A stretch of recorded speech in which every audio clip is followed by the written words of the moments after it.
नमस्कार, आप देख रहे हैं सी न्यूज भारत और मैं हूं आपके साथ आकांक्षा यादव। वक्त हो चुका है न्यूज बुलेटिन का। सतना जिले के झुकेही से उद्गम तमस नदी के सूख जाने से जिन जिन गांव से होकर नदी जाती थी उन गांवों में सभी का जीवन अस्त व्यस्त हो चुका है। नदी सूखी, तालाब सूखे, सूख गया संसार और खेती सूखी, मर रहा परिवार। नमस्कार, मैं कुलदीप द्विवेदी, सी न्यूज़ भारत से। जैसा कि देखा जा रहा है कि भीषण गर्मी का प्रकोप चालू है और आज हम ये तमस नदी के तट पर खड़े हुए हैं और तमस नदी देख सकते हैं कि किस प्रकार का इसका प्रवाह है, बहाव है।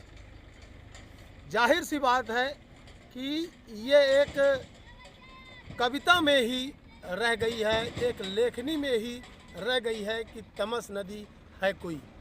आज तमस नदी की ये हालत है कि एक एक बूंद के लिए लोग तरस रहे हैं, तड़फ रहे हैं, परेशान हो रहे हैं। जबकि मैहर विधानसभा क्षेत्र या विंध्य प्रदेश में लगभग सैकड़ों हजारों की तादाद में ऐसे ऐसे बड़े बड़े उद्योग हैं जो कि अगर एक उद्योग चाह लिया तो इस नदी का जीर्णोद्धार हो सकता है। यह तमस नदी का इतिहास श्री रामचरितमानस में भी बताया गया है। यह तमस नदी पास के ही झुकेही के एक तालाब से संचालित हुई है, उद्गम स्थान है इसका, और जाके ये प्रयागराज में मिलती है। जहाँ तक ये तमस नदी जा रही है वहाँ तक के सभी गांव को, सभी भूमि को सिंचित करते हुए अपना उद्गम व समावेश जो इसका है वो सीधे प्रयागराज में है। देखा जा रहा है कि आसपास के जितने भी गांव लगे हुए हैं, जैसे आज हम सोनवारी ग्राम पंचायत में हैं, फिर इसके बाद गिरगिटा है, पहाड़ी है, इत्यादि ऐसे कई गांव हैं हजारों की तादाद में जो इस नदी से जुड़े हुए हैं। लेकिन नदी सूख जाने के कारण गांव का भी जल स्तर बहुत नीचे गिर चुका है। खेती बिल्कुल तबाह हो चुकी है, किसान परेशान हैं, लोगों के घर में एक एक बूंद के लिए जो है लाले पड़ रहे हैं पानी के। लेकिन किसी का कोई भी, किसी न उद्योगपति का, न किसी राजनेता का, न किसी जनप्रतिनिधि का इस ओर दिमाग बिल्कुल भी नहीं जा रहा है। सभी एक भ्रम की जिंदगी जी रहे हैं और आम जनमानस जिसके घर में कुछ नहीं है वो एक बूंद पानी के लिए मर रहा है। तो सीधे से हमारा तमाम ये जिला प्रशासन से एक ही सवाल है कि आखिर इस सूखी हुई नदी के जीर्णोद्धार के लिए आखिर क्या करना चाहते हैं। अभी कुछ दिन पहले सोशल मीडिया में ये खबर प्रकाशित की गई थी और लगातार हर वर्ष की भांति इस वर्ष भी हम प्रकाशित कर रहे हैं, लेकिन सुनने को ये आया कि स्थानीय अल्ट्राटेक सीमेंट प्लांट के द्वारा एक यहाँ बांध बनाया जाएगा। अब वो बांध कब बनेगा इसके विषय में हमें बिल्कुल भी जानकारी नहीं है। अब ये ऊपर वाला ही जाने, या अल्ट्राटेक सीमेंट प्लांट के अधिकारी जाने, या स्थानीय प्रशासन जाने कि कब बाबा मरेंगे और कब बैल बिकेंगे। ऐसी कहावत के साथ ये यहाँ का डैम है और देखना दिलचस्प होगा कि आखिर ये डैम कब बनता है। तब तक में कहीं सोनवारी जैसे अन्य गांव जो भी हैं ये बिल्कुल मट्टी पलीन ना हो जाएं, क्योंकि जल की एक एक बूंद के लिए स्थानीय लोग व इस नदी से जुड़े हुए सभी गांव तरस रहे हैं। धन्यवाद, आप बने रहिए सी न्यूज़ के साथ। सचिन जी, जैसा कि आपके ग्राम पंचायत सोनवारी से तमस नदी निकली हुई है और ये सूखी पड़ी हुई है, तो आखिर ऐसा क्या है और गांव में क्या समस्या होती होगी इस सूखेपन के कारण?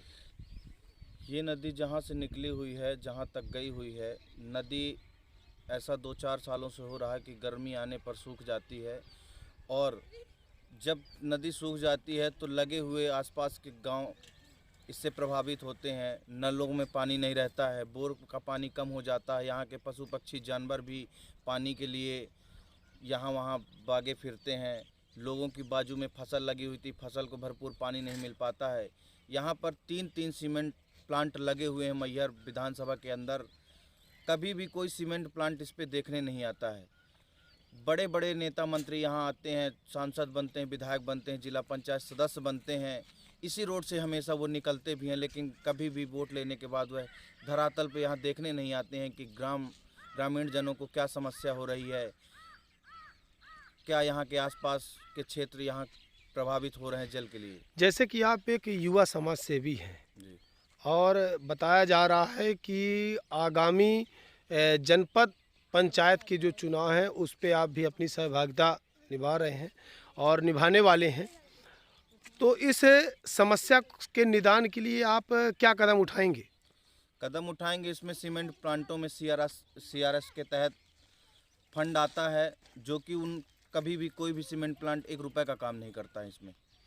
हम तो जाएंगे इन सीमेंट प्लांटों में और जो भी पैसा आता है उसके तहत हम इसमें काम करवाएंगे, प्रशासन से भी मदद लेंगे और जो बड़े जनप्रतिनिधि होंगे उनसे भी हम आग्रह करेंगे इसके लिए।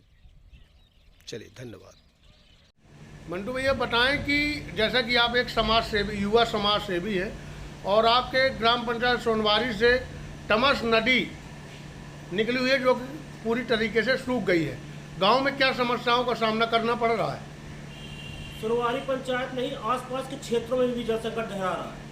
सोनवारी, डलहा, हरदासपुर, जो नदी के किनारे किनारे गांव लगे हैं पूरे, वो पानी पूरा जल स्तर सूख गया है। अब मेन सूखने का कारण ये है कि बड़े बड़े उद्योग हैं यहाँ पे आसपास लगे हुए हैं, पानी पूरा 80% से ज़्यादा खींच के नदी का पानी यूज कर रहे हैं। चीर जरा चर से लेकर जीव जंतु से लेकर हर कोई पानी बिना त्राहिमाम है। नदी में एक बूंद पानी कहीं पे नहीं है, और जो कि CSR के तहत हमारे क्षेत्र के लिए CSR में करोड़ों रुपए आता फंड, कहीं पे कोई विकास नहीं, न जनप्रतिनिधि ध्यान इसमें देते, न उद्योग देते। 3 प्लांट हैं आसपास हमारी पंचायत के आसपास, 15 किलोमीटर के अंतर्गत 3 प्लांट है, कोई ध्यान देने वाला नहीं है इसमें। जैसा कि पता चल रहा है कि आप आगामी पंचायती चुनाव में आप शिरकत देने वाले हैं, तो आप क्या कर रहे हैं सुधार के लिए कि नदी में पानी आ जाए? हम सिर्फ प्रयास कर सकते हैं बड़े बड़े उद्योगपतियों के सामने, जनप्रतिनिधियों के सामने, यहाँ के प्लांट जो अधिकारी उनके सामने। अब वो क्या हैसियत, भूमिका किस हद तक निभा पाते हैं वो उनका दायित्व है। हम अपने तरह से पूरा प्रयास करेंगे कि जल स्तर पानी बढ़े, यहाँ पे क्षेत्र का विकास हो, लेकिन कोई ठेका नहीं है कंपनी ले रही। ठेका देती तो अपने जनप्रतिनिधियों को देती है, जो उनके खास नुमाइंदे हैं। उनके अलावा किसी चीज़ को गांव के लोगों को कोई प्राथमिकता नहीं दी जाती। धन्यवाद। सर, जैसे कि देखा जा रहा है टमस नदी काफ़ी सूख गई है और जल संकट गहन है, इस पर प्रशासन द्वारा उसमें क्या किया जा सकता है कि जल संकट दूर हटाया जा सके? अभी जो संकट है इसको दूर करने के लिए तत्कालिक व्यवस्था जो है टैंकर से पानी और बोर की व्यवस्था रहेगी और 1 वर्ष बाद जो है जल संकट मैया के खत्म हो जाएगा जब पानी सोन नदी का पानी आ जाएगा। और जो टमस की बात हो रही है, टमस में जल स्तर बढ़ाने के लिए सर्वे किया गया है, वहाँ पर 4 प्रयोग बनाया गया है। वो प्रोजेक्ट के तहत वहाँ पर एक स्टाफ डैम बनाया जाएगा जिससे आसपास गाँव का जल स्तर बढ़ जाएगा, पानी समस्या। सतना से सी न्यूज संवाददाता कुलदीप की रिपोर्ट। फिलहाल के लिए न्यूज बुलेटिन में बस इतना ही। देश और दुनिया की तमाम बड़ी खबरों के लिए देखते रहे सी न्यूज भारत।